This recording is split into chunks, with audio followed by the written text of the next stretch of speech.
আমি অমিত আছি তোমাদের সঙ্গে, আর তোমরা শুনছো ভৌতিক কথা।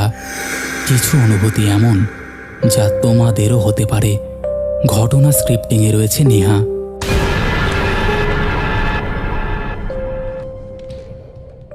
Welcome back. কেমন আছো সবাই? আশা করছি ভালো আছো। আমাদের 99কে কমপ্লিট হয়ে গেছে, তোমরা জানো, এবং খুব তাড়াতাড়ি আমরা 1 লক্ষ পরিবারেও পৌঁছে যাব। আর এইটা আরও তাড়াতাড়ি করার জন্য তোমাদের বেশি বেশি করে সাবস্ক্রাইব করতে হবে। তোমাদের এই পরিবারের সঙ্গে যুক্ত হয়ে যেতে হবে, এই পরিবারের সদস্য হয়ে উঠতে হবে। তাই জন্য কী করতে হবে? যারা এখনও সাবস্ক্রাইব করনি কিন্তু ঘটনা শুনছো, তারা অবশ্যই বেশি বেশি করে সাবস্ক্রাইব করে দাও আর আমাদের এই পরিবারে যুক্ত হয়ে যাও। আজকে তোমরা শুনবে 3টি ঘটনা, এবং 3টি ঘটনার মধ্যে দ্বিতীয় ঘটনাটা শুনে তোমাদের পিলে অবধি চমকে যাবে, যেটাকে বলে তোমরা ভয় পাবে। মানে আমি একটুও বলে স্পয়লার দেবো না আজকে। আর তৃতীয় ঘটনাটা আছে হাওড়া স্টেশন থেকে যখন ট্রেন ছাড়লো, তারপরে বিভিন্ন কিছু ঘটেছিল, বিভিন্ন ঘটনা ঘটেছিল সেই নিয়ে। যাই হোক, আর কথা বাড়াচ্ছি না, এবার আমরা শুরু করে দিচ্ছি আজকের প্রথম ঘটনা। হ্যালো অমিতদা, আশা করি ভালো আছেন। আজ একটা ঘটনা পাঠাচ্ছি আপনাকে, কেমন লাগলো পড়ে জানাবেন। আজ যে ঘটনাটি শোনাবো সেটি সামান্য গ্রাম্য পরিবেশে ঘটে যাওয়া ভয়ঙ্কর এক অধ্যায়। একজনের মর্মান্তিক পরিণতি পরবর্তীতে কতটা বেদনাদায়ক আবহাওয়া তৈরি করতে পারে তারই বর্ণনা তুলে ধরতে চলেছি। অনেকদিন ধরেই লিখব ভেবেছিলাম, কিন্তু ঠিক কিভাবে লিখব বুঝতে পারছিলাম না। আজ অবশেষে কলমটা ধরলাম। শুরুতেই কিছু না বলে চলে যাই ঘটনাতে। আমি আমার মা, বাবা আর ভাইয়ের সাথে মালদহ জেলায় থাকতাম, কিন্তু আমাদের গ্রামের বাড়ি হাওড়া জেলার একটা গ্রামে। বছরে 1বার বা 2বার সপ্তাহ খানেকের জন্য গ্রামে যাই। একবার দুর্গাপুজোর সময় গ্রামে গিয়েছিলাম। সন্ধেবেলা ঠিক হলো আমরা সব কাজিনরা একসাথে ঠাকুর দেখতে বের হব। সেই মতো বিকেলে আমরা মোটা 8 জন একসঙ্গে বের হলাম 4টি বাইক নিয়ে। অনেক হই হুল্লোড় করে এক মণ্ডপ থেকে আর এক মণ্ডপ ঘুরে একটা রেস্টুরেন্টে খাওয়া দাওয়া সেরে অবশেষে যখন ফেরার পথ ধরলাম, তখন রাত 9টা বেজে গেছে। চারিদিকে অন্ধকার। হাইওয়ে দিয়ে আসার সময় কোনো অসুবিধা হলো না। সমস্যা শুরু হলো হাইওয়ে থেকে নদীর ধারের মেঠো পথে নামতেই। গাটা কেমন যেন ছমছম করতে লাগলো। ছোটবেলা থেকেই আমি খুব ডাকাবুকো, সাহসী। আমি নেগেটিভ এনার্জি ফিল করতে পারি। এটা কোনো নতুন ব্যাপার না, অনেকেই পারেন, শুধু বুঝতে পারেন না। উদাহরণ দিলে আপনারা ভালো করে বুঝতে পারবেন। অনেকেই বলেন হঠাৎ করে কোথাও কিছু নেই কিন্তু গায়ে কাঁটা দিয়ে উঠল।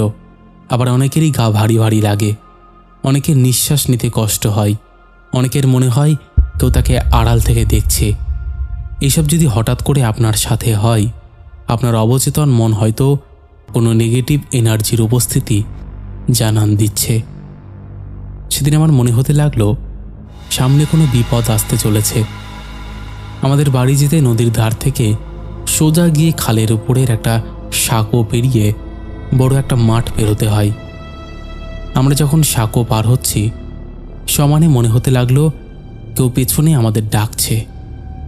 আমার পিস্তুত দাদা বলল, কেউ পিছনে তাকাবি না, যাই হয়ে যাক। মাঠ পেরোনো পর্যন্ত সবাই দোয়া দরুদ পড়তে থাকে। আমরা কেউ কোনো কথা বললাম না। আমি কৌতূহল চেপে রাখতে না পেরে পিছনে তাকাবো বলে মাথাটা ঘুরিয়েছি। ঠিক তখনই আমাদের বাইকটা যেন ভারী হয়ে গেল। ঠিক কেউ যেন পেছন থেকে টেনে ধরেছে। ভাই বাইক থামিয়ে নেমে পড়ল। বাকিরা অনেকটা এগিয়ে গেছে। আমরা তখনও সাঁকোর ওপরে। জোরে জোরে বার কয়েক সবার নাম ধরে ডাকাডাকি করলাম, কিন্তু ওরা কেউ থামল না। মনে মনে ভাবলাম, কি ভীতু আর কি স্বার্থপর রে বাবা। ভাই আর আমি সাঁকোর ওপর দাঁড়িয়ে বাইকটাকে ভালো করে দেখলাম। কোনো অস্বাভাবিক কিচ্ছু নেই, কিন্তু সেটা যেন জগদ্দল পাথর হয়ে গেছে। এক চুলও নাড়াতে পারছিলাম না। অগত্যা বাইকের মায়া ত্যাগ করে আমরা দুজনে হাঁটতে লাগলাম। আমি অনুভব করছিলাম আমাদের আশেপাশের বাতাস গুমোট হয়ে উঠেছে, আর মনে হলো কেউ আমাদের পেছনে হাঁটছে। আমরা দৌড়তে লাগলাম। কোন দিকে যাচ্ছি, কত দূর গেলাম তার কোনো হিসাব নেই, শুধু দৌড়ে চলেছি। একসময় দেখলাম আমরা আবার সেই সাঁকোর কাছেই চলে এসেছি। এমন সময় একটা মেয়ে বলে উঠল, আমি না রাস্তাটা হারিয়ে ফেলেছি, বাড়িতে পৌঁছে দেবে আমাকে? ভাই পেছনে দেখতে যাবে, এমন সময় আমি তার হাত ধরে টেনে আবার দৌড়তে লাগলাম। মন বলছিল আমরা যার আওয়াজ শুনছি সেটা কোনো মানুষ নয়। এরকম আরও একবার দৌড়ে ফির সেই সাঁকোর কাছে এসে থামলাম। এবার দেখলাম একটা মেয়ে সাঁকোর মাঝে দাঁড়িয়ে আছে, ঠিক বাইকের পাশে। তার মুখটা দেখা গেল না, শাড়িটা পরে, ঘোমটা দেওয়া। সে ধীর পায়ে এগিয়ে এলো। ভাইয়ের হাত পা ঠক ঠক করে কাঁপছে। আমিও কোথায় যাব ভেবে পাচ্ছি না। এমন সময় আমার সেই পিস্তুত দাদার আওয়াজ পেলাম। কিরে, বাইক খারাপ হয়ে গেল নাকি? এখানে কি করছিস তোরা? পৌঁছাসনি দেখে আমি বাড়ি থেকে আবার ঘুরে এলাম। কোনটা সত্য কোনটা ভ্রম কিছুই বুঝতে পারছিলাম না। ওটা দাদা তো নাকি অন্য কিছু? সেই মহিলাটাকে আর দেখা গেল না। দাদা আমাকে তার বাইকে বসতে বলল, আর অদ্ভুতভাবে ভাই দেখল তার বাইকটা আগের মতো ভারী নেই। বাড়ি ফিরে আমি আর ভাই ঘুমিয়ে পড়ি। পরদিন সকাল থেকে খুব দুর্বল লাগছিল শরীর, দাঁড়াতে পারছিলাম না। ভাইয়ের খুব জ্বর এলো। বাড়িতে কিছু পবিত্র 2 হাত ভরা পানি ছিল, সেটা আমাদেরকে খাওয়ানো হলো। প্রায় 3 দিন পর শরীর ঠিক হয়েছিল। আমাদেরকে সবাই খুব বকাবকি করলো। বেশি বকা খেলো দাদা। পিসি বললেন, ওরা না হয় কিছু জানে না, তুই তো জানিস সব। ওই খালপাড়ের রাস্তায় কেউ দিনের বেলাও যায় না, তোরা আবার রাতে আসার সাহস করলি। তোদের কিছু হয়ে গেলে কি হতো বলতো? এসব বকাঝকার পর্ব মিটে গেলে সেদিনের ঘটনাটা আলোচনায় বসলাম আমরা 8 জন। যে ঘটনাটি জানতে পারলাম সেটা ভালো করে গুছিয়ে বলছি। হাওড়া জেলার ছোট্ট একটা গ্রাম্য শহর বাক্সি। বর্তমানে এই অঞ্চলটি অনেক উন্নত হলেও যখনকার কথা বলছি তখন চারিদিকে জঙ্গল আর কাঁচা মাটির রাস্তা। গ্রামের পাশ থেকে চলে গেছে রূপনারায়ণ নদীর একটা ছোট্ট শাখা। নদীটির 2 পাশে বালির চর। বিস্তীর্ণ এলাকা জুড়ে খালি বালি আর বালি। এই পলি আর বালি মিশ্রিত মাটিতে বিশেষ বিশেষ কিছু ফসলের চাষ হতো, তাই নদীর ধারের জঙ্গল কেটে তৈরি হয়েছিল বিশাল চাষের ক্ষেত। ঘটনাটি ঘটেছিল সেই জমিতে চাষ করা এক কৃষকের ঘরে।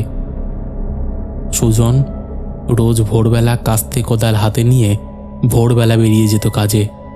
সঙ্গে নিয়ে যেত কিছু মুড়ি বাতাসা আর 1 ঘটি জল। ঘরে ফিরত সেই সন্ধ্যাবেলা।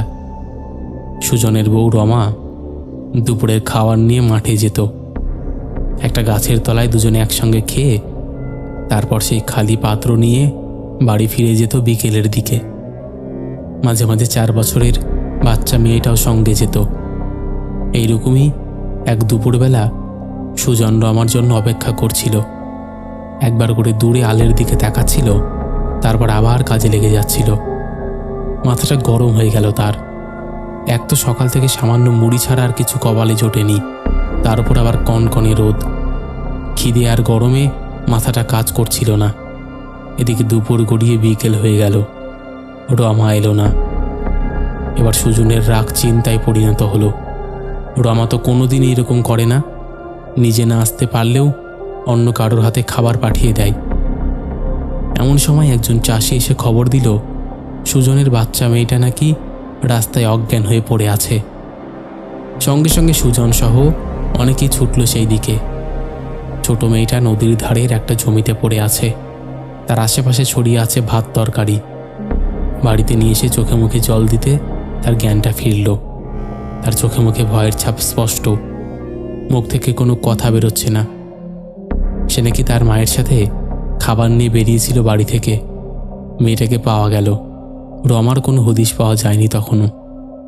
সবাই যখন জিজ্ঞেস করলো তার মা কোথায়, সে কেঁদে কেঁদে একটাই কথা বলেছিল, মাকে মাটির রাক্ষস খেয়ে নিয়েছে, আর বারবার অজ্ঞান হয়ে যাচ্ছিল। কেউ তার কথার কোনো অর্থ বুঝতে পারছিল না। রাত কেটে দিন হলো। মেয়েকে ডাক্তার দেখিয়ে সুজন ঠিক করলো পরদিন একবার শ্বশুর বাড়ি যাবে রমার খোঁজ করতে। সেদিন রাতে সুজন তার মেয়েকে নিয়ে ঘুমিয়ে পড়ল। কিন্তু পরদিন সকালে ছোট মেয়েটা দেখল ঘর খালি, তার বাবা কোথাও নেই। সে জমিতে গিয়ে দেখল সেখানেও নেই। মেয়েটার কান্না দেখে গ্রামের সবাই মিলে সারাদিন খুঁজেও কোথাও পেল না সুজনকে। এবারে মেয়েটাও একটা অদ্ভুত কথা বলল। রাতের বেলা মা এসেছিল, বাবাকে ডাকছিল। মা বলছিল চায়ে বাসা যাবে না। বাবা মায়ের সাথে চলে গেছে। চায়ে বাসা হলো রমার বাপের বাড়ি। সবাই মিলে গেল সেখানে, কিন্তু দেখল রমা বা সুজন কেউই সেখানে নেই। আর তাদের মেয়েকে মামার বাড়িতে রেখে আসে গ্রামের লোকেরা। সুজন আর রমা হাওয়া হয়ে গেল গ্রাম থেকে। এরপর থেকেই শুরু হলো অদ্ভুত এক কাণ্ড। একের পর এক গ্রামের মানুষ গ্রাম থেকে উধাও হতে লাগলো। তাদের কোনো খবরও পাওয়া যেত না, এমনকি তাদের মৃতদেহ পাওয়া যায়নি। এভাবে গোটা গ্রাম ধীরে ধীরে শূন্য হয়ে যেতে লাগলো মনে হচ্ছে। পরবর্তীকালে সেই গ্রামের পাশের খাল কাটা হয়েছিল, আর ওই সাঁকোটা ওটাই সেই গ্রামের সীমানা ছিল। সেই মানুষজনহীন গ্রামটা পরে শ্মশান হিসেবে ব্যবহার করা হতো। মরা পোড়াতে গিয়েও অনেক মানুষ হারিয়ে গিয়েছে। অনেকে আবার কারোর আওয়াজ শুনে চলে যেত, আর ফিরত না। যারা নিজের চোখে দেখত তারা অসুস্থ হয়ে পড়ত। তাদেরই মুখে শোনা যায় ওই শ্মশানে নাকি কোনো এক জায়গায় চোরাবালি আছে। মৃত আত্মারা কোনো প্রিয়জনের গলা নকল করে মানুষকে ডেকে নিয়ে যায় সেই চোরাবালির চরে।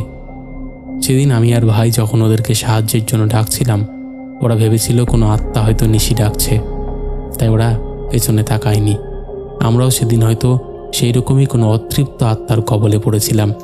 গ্রামের সেই জায়গাটা আজও রহস্যময়। মানুষজন এখনও সেই গ্রাম আর পরিত্যক্ত শ্মশানটা এড়িয়ে চলে। অমিতা এই ছিল আমার জীবনের একটা ভয়ঙ্কর অভিজ্ঞতা। ভালো লাগলে ভৌতিক কথা পরিবারে পড়ে শুনিও, আমি অপেক্ষায় থাকব। একদম। তো বন্ধুরা, এই ছিল আমাদের আজকের প্রথম ঘটনাটা তোমাদের কেমন লেগেছে তোমরা অবশ্যই সেটা কমেন্ট করে জানিয়ে দাও।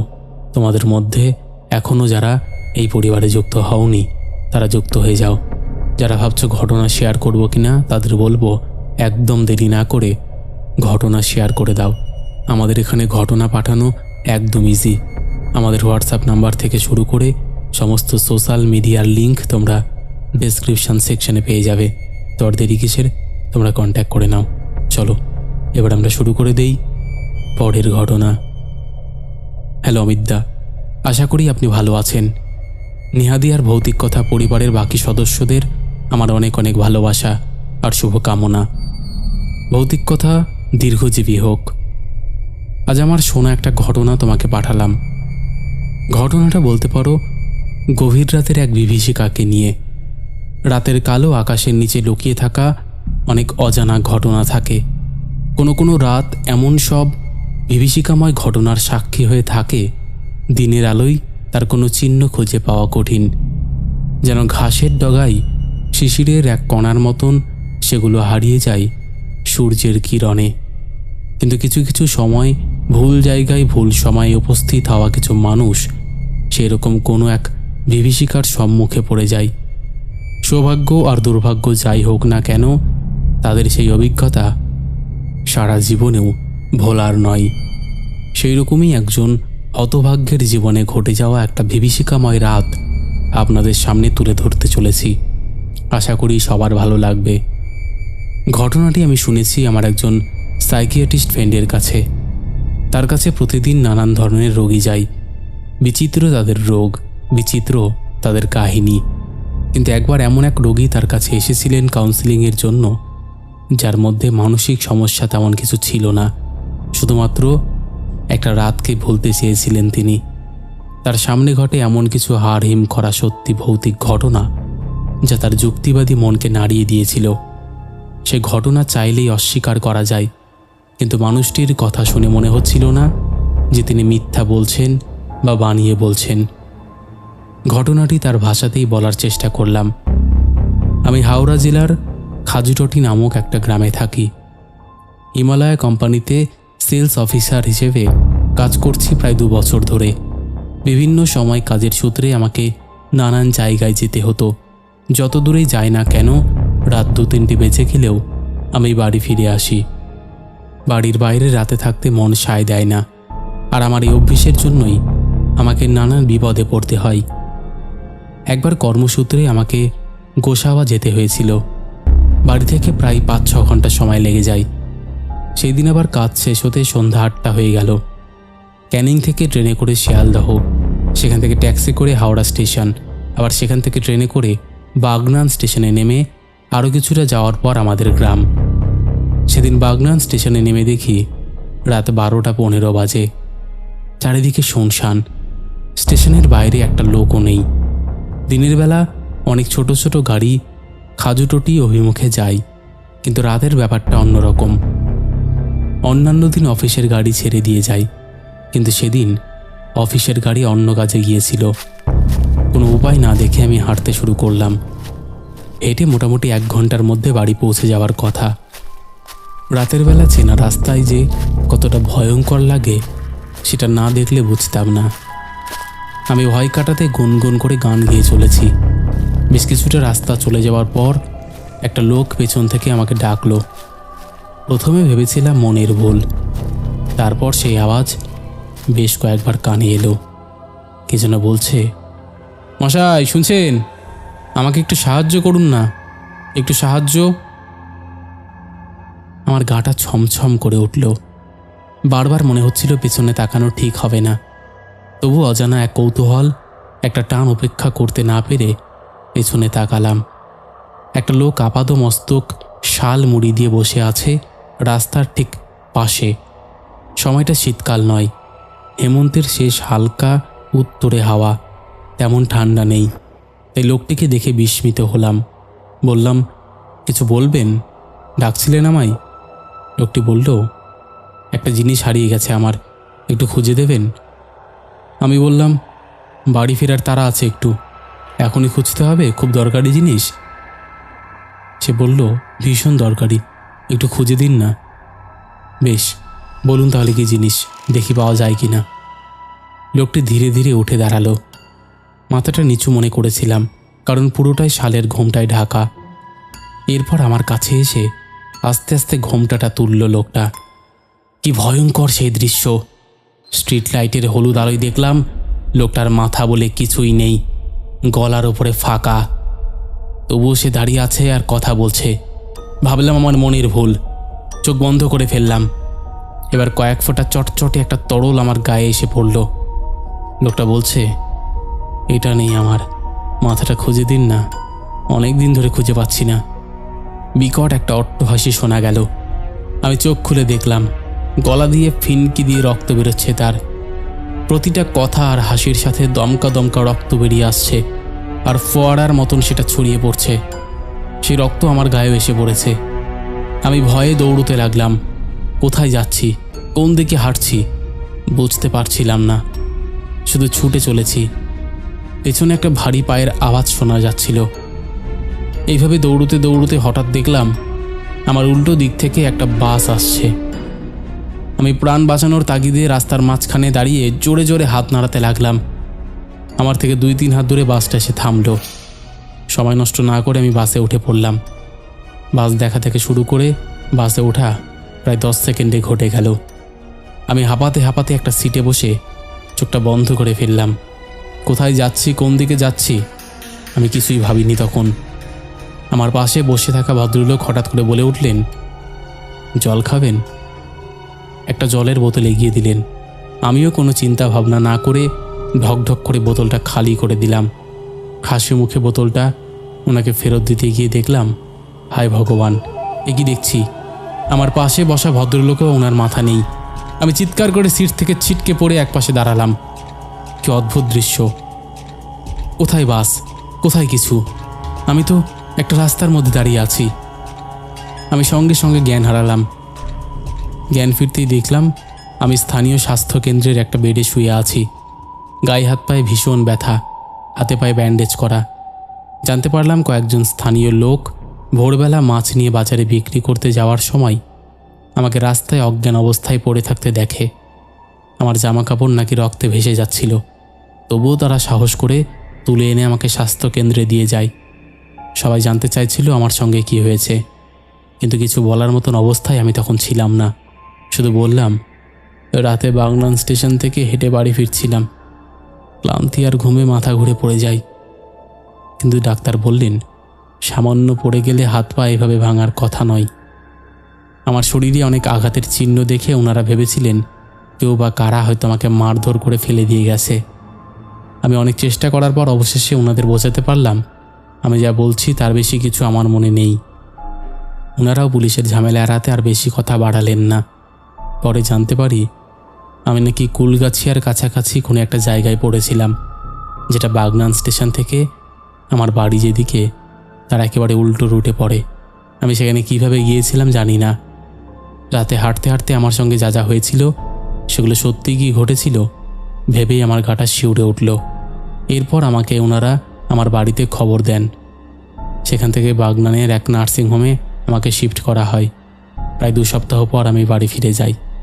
সেই নার্সিংহোমের কিছু কর্মীর সঙ্গে আমার বেশ ভাব জমেছিল। তাদের কাছেই এই কথা প্রসঙ্গে জানতে পারি ওই রুটে একবার বিশ্রী রকমের দুর্ঘটনা ঘটেছিল। এত ভিড় হতো যে একসময় সেখানে বাসের ছাদেও লোক উঠে যেত।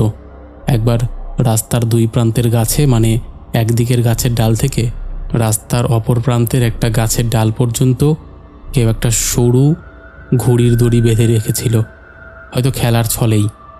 আর সেই দড়িতেই কাটা পড়ে বাসের ছাদে বসে থাকা 7 জনের মাথা। কয়েক সেকেন্ডেই ঘটে যায় সেই মারাত্মক ঘটনা। এরপর বেশ কয়েক মাস সে রুটে কোনো বাস চলেনি। বর্তমানে অবশ্য সেখানে বাস চলাচল শুরু হয়েছে, কিন্তু বাসের ছাদে আর কেউ ওঠে না। এই ঘটনার পর অনেকেই রাতে ওই রাস্তায় মুন্ডহীন দেহকে হেঁটে চলে বেড়াতে দেখেছে। তারা নাকি আজও তাদের মাথা খুঁজে চলেছে। আমি ছিল ঘটনাটি। ভালো লাগলে ভৌতিক কথা পরিবারে শোনাবেন প্লিজ, আর সবার কতটা ভয় লাগলো জানাবেন। একদম খুব ভালো লেগেছে। তো বন্ধুরা, এই ছিল তোমাদের আজকের দ্বিতীয় ঘটনা। আশা করছি এই ঘটনাটিও তোমাদের দারুণ লেগেছে। কেমন লেগেছে তোমরা অবশ্যই সেটা কমেন্ট করে জানিয়ে দাও। তোমরাও যদি এমন ঘটনা শেয়ার করতে চাও তাহলে অবশ্যই শেয়ার করতে পারো। আর একটা কথা, ভৌতিক কথা কোনো রকম অন্ধবিশ্বাস, কোনো রকম কুসংস্কার বা কোনো রকম নেগেটিভিটিকে প্রশ্রয় দেয় না। ভৌতিক কথার কাজ শুধুমাত্র মানুষের জীবনে ঘটে যাওয়া ঘটনা সকলের সামনে তুলে ধরা, নচেত আর কোনো উদ্দেশ্য নেই। তাই যারা বিশ্বাস করছো না তারা এগুলোকে এন্টারটেনমেন্ট হিসেবেই নিয়ে নাও। চলো এবার আমরা শুরু করে দিচ্ছি পরের ঘটনা। নমস্কার অমিতদা। অমিতদা, আজ যে ঘটনাটা আমি আপনাকে বলতে চলেছি সেটা ঘটেছিল প্রায় 18 বছর আগে। এতদিন কাউকে বলিনি, কারণ আমি ভাবিনি যে ঘটনাটা হয়তো কাউকে কোনোদিনও শেয়ার করব। কিন্তু আজও যখন রাত 11টার পর কোনো স্টেশনে আমি থাকি, তখন এই রাতটার কথা আমার মনে পড়ে যায়। সেদিন আমি হাওড়া স্টেশনের রাত 11:17 লোকাল ট্রেন ধরেছিলাম। আচ্ছা, অনেকে বলতে পারে কীভাবে এরকম এক্স্যাক্ট টাইম মনে থাকলো। সেটা আমি ডায়েরিতে লিখে রেখেছিলাম। বুঝতে পেরেছো? এই ঘটনাটা ঘটার পর আমি ডায়েরিতে লিখে রেখেছিলাম, আর সেটা থেকেই তোমাকে বলছি। তো সেদিনের অফিসের কাজ শেষ হতে আমার অনেকটা দেরি হয়ে গিয়েছিল। বাইরে বেরিয়ে দেখি শহরের ব্যস্ততা অনেকটাই কমে এসেছে। তাড়াহুড়ো করে হাওড়া স্টেশনে পৌঁছালাম। প্ল্যাটফর্মে তখনও কিছু মানুষ ছিল। কেউ বাড়ি ফিরছে, কেউ ঘুমে ঢুলছে, কেউ চা খাচ্ছে। সব কিছু একেবারে স্বাভাবিক। আমি দৌড়ে গিয়ে রাত 11:17 ট্রেনে উঠে পড়লাম। কোনো সিটের আশা করিনি, কিন্তু অবাক হয়ে দেখলাম পুরো কামরাটাই প্রায় ফাঁকা। জানলার ধারে গিয়ে বসে পড়লাম। ট্রেন ছাড়ল ঠিক সময়ে। ধীরে ধীরে হাওড়ার আলো পেছনে মিলিয়ে যেতে লাগলো। প্রথম কয়েকটা স্টেশন পর্যন্ত 2-1 উঠল, 2-1 নামলো। তারপর যাত্রী কমতে কমতে এমন অবস্থা হলো যে পুরো কামরায় আমরা মাত্র 4 জন রইলাম। আমি, এক বৃদ্ধ, এক কলেজ পড়ুয়া ছেলে, আর দরজার কাছে এসে বসে থাকা এক মধ্যবয়স্ক মানুষ। ট্রেন যত এগোচ্ছিল বাইরের অন্ধকার যেন আরও ঘন হয়ে উঠছিল। জানলার বাইরে শুধু ছুটে চলা গাছের ছায়া আর মাঝে মাঝে দূরের আলো। আমি মোবাইল বের করে যখন দেখলাম তখন রাত প্রায় 12টা। ঠিক তখনই প্রথম অদ্ভুত ঘটনাটা ঘটল। জানলার কাছে হঠাৎ করে ঠক করে একটা শব্দ হলো। ভাবলাম হয়তো গাছের ডাল লেগেছে। 2 সেকেন্ড পর আবার, তারপর আরও জোরে ঠক ঠক ঠক। আমি জানলার বাইরে তাকালাম, কিছুই নেই। আবার সোজা হয়ে বসতে অনুভব করলাম যেন কেউ জানলার একেবারে গা ঘেঁষে দৌড়ে যাচ্ছে। আমি ঘাড় ঘুরিয়ে তাকাতেই বুকের ভেতরটা যেন থেমে গেল। অন্ধকারের মধ্যে একটা মহিলা, সে ট্রেনের সঙ্গে সমান গতিতে দৌড়চ্ছে, কিন্তু তার পা মাটিতে পড়ছে না, মাটি থেকে কয়েক ইঞ্চি ওপরে ভেসে ভেসে এগোচ্ছে। তার সাদা শাড়িটা বাতাসে উঠছে, কিন্তু শরীরের বাকি অংশ একটুকুও নড়ছে না। লম্বা কালো চুলে মুখ ঢেকে রেখেছে। আমি অবাক হয়ে তাকিয়ে রইলাম। হঠাৎ সে নিজের মাথাটা 180 ডিগ্রি ঘুরিয়ে আমার দিকে তাকালো। চুলের ফাঁক দিয়ে দুটো চোখ, একটা চোখ সম্পূর্ণ সাদা, অন্যটা রক্তে ভরা। তার ঠোঁট ছিঁড়ে কান পর্যন্ত উঠে গেছে, মুখের কোণা থেকে টপ টপ করে রক্ত পড়ছে, আর সে হাসছে, এমন একটা হাসি যেটা মানুষের হতে পারে না। আমি চিৎকার করে উঠে দাঁড়ালাম। আমার চিৎকার শুনে পাশে বসে থাকা বৃদ্ধ লোকটা ধীরে ধীরে মাথা তুললেন। তিনি একবারও জানলার দিকে না তাকিয়ে বললেন, "কি হয়েছে?" আমি কাঁপা কাঁপা গলায় বললাম, ওটা কি?" উনি জানলার দিকে তাকালেন, কিন্তু তখন আর কিছুই ছিল না। এরপর পুরো কামরার আলো দপ করে নিভে গেল। চারপাশ অন্ধকার, শুধু ট্রেনের শব্দ, তারপর হাসির শব্দ। একজন নয়, অনেকজন। চারিদিক থেকে মনে হচ্ছিল পুরো কামরা ভর্তি মানুষ দাঁড়িয়ে হাঁটছে। হঠাৎ আলো জ্বলে উঠল। দেখলাম সেই কলেজ পড়ুয়া ছেলেটা নেই। এক মুহূর্ত আগেও সে আমার সামনেই বসেছিল, এখন তার সিট খালি। আমি উঠে চারিদিকে তাকালাম, কোথাও নেই। ঠিক তখনই ট্রেন একটা বাঁক নিল। জানলার বাইরে তাকিয়ে দেখি ছেলেটা ট্রেনের বাইরে দাঁড়িয়ে আছে। হ্যাঁ, ট্রেনের বাইরে, রেল লাইনের পাশে নয়, ট্রেনের গায়ের সমান উচ্চতায়। সে দাঁড়িয়ে শুধু আমার দিকে তাকিয়ে আছে, তার মুখে কোনো অভিব্যক্তি নেই। পরের মুহূর্তেই তার মাথাটা ঘুরে গেল, তারপর পুরো শরীর উল্টো হয়ে গেল। আমি আর তাকিয়ে থাকতে পারলাম না, চোখ বন্ধ করে বসে পড়লাম। ঠিক তখনই অনুভব করলাম কেউ আমার কানের কাছে ফিসফিস করে বলছে, "জানলাটা খুলে দাও।" আমি ধীরে ধীরে চোখ খুললাম। আমার পাশে কেউ নেই, কিন্তু আবার সেই গলা। আমি সাহস করে এক ঝলক তাকালাম। সেই মহিলাটা এখনও জানলার ঠিক বাইরে, তার মুখ কাচের সঙ্গে লেগে আছে। সে তার লম্বা নখ দিয়ে কাচে আঁচড় কাটছে, আঁচড়ের দাগ থেকে রক্ত বেরোচ্ছে। আমার শরীর অবশ হয়ে গেল।